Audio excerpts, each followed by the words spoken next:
Well, in our community, the United Way funds 22 member agencies that provide over 35 programs and services. And those programs and services are delivered here throughout Lambton County.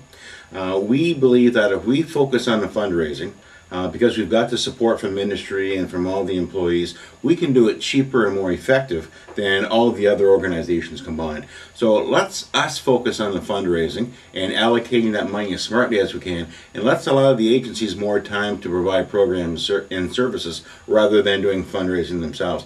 You can imagine if 22 agencies were out knocking on doors doing payroll deduction campaigns and whatnot, there'd be 22 separate receipts that are being mailed out.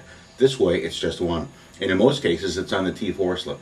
So just looking at the numbers there, certainly given to the United Way is the most cost-effective way, and that money is funneled directly to our agencies. The goal again this year is $1.85 million, and that is the same goal as last year. And when we were looking at the goal this year, we looked at a number of factors, one of them being some of the downsizing that's happening in the community.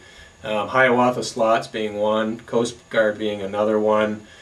So there are some challenges with regard to some downsizing out there, and we thought that there's going to be plenty of stretch to reach last year's goal with facing some of the downsizing that we have, that we think that's a very appropriate goal without making it unrealistic. So again, the 1.85 seemed to be a reasonable target with enough stretch there to put a challenge into the campaign.